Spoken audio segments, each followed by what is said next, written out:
ગુજરાતમાં ચાંદીપુરા વાયરસના કેસો વધી રહ્યા છે ત્યારે હાલ રાજ્યમાં ચાંદીપુરા વાયરસના કુલ કેસની સંખ્યા 140 થઈ ગઈ છે જ્યારે મૃત્યુઆંક વધ્યો છે 58 પહોંચી ગયો છે ત્યારે હવે પાટણની સરસ્વતી તાલુકામાં ચાંદીપુરા વાયરસનો વધુ એક કેસ સામે આવ્યો જેમાં મોટા નાયતા ગામે રહેતા 7 વર્ષના બાળકને ચાંદીપુરા વાયરસથી સંક્રમિત થયો છે અને બાળકને તાવ આવતા ખાનગી હોસ્પિટલ અને ત્યારબાદ ધારપુર સિવિલ હોસ્પિટલ સારવાર અર્થે ખસેડવામાં આવ્યો જે બાદ બાળકમાં ચાંદીપુરા વાયરસના લક્ષણો જણાતા સિરમ સેમ્પલ તપાસ અર્થે અમદાવાદ લેબમાં તપાસ અર્થે મોકલવામાં આવ્યા હતા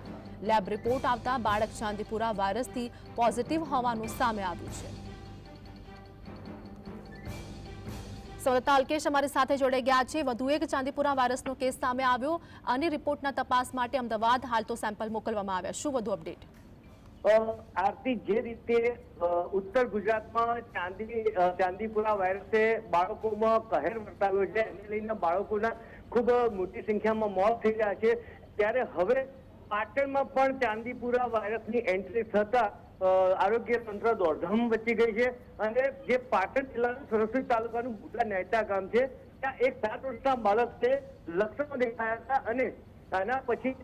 જે સેમ્પલ હતા એ સેમ્પલને લેબમાં મોકલતા અને રિપોર્ટ પોઝિટિવ આવતા અત્યારે હાલ આરોગ્ય તંત્ર હરકતમાં આવ્યું છે અને જે રીતે બાળકને અત્યારે ધારપુર જે મેડિકલ કોલેજ આવેલી છે ત્યાં સારવાર અર્થે મૂકવામાં આવ્યો છે અને સાથે સાથે આરોગ્યની ટીમો પણ કાર્યરત થઈ ગઈ છે અને જે સરસ્વતી તાલુકાના મોટા ન્યાયતા ઉપરાંત આજુબાજુના વિસ્તારોમાં જે દવાનો છંટકાવ શરૂ કર્યો છે આમ અત્યારે હાલ ચાંદીપુર વાયરસની એક એન્ટ્રી થતા ચિંતાના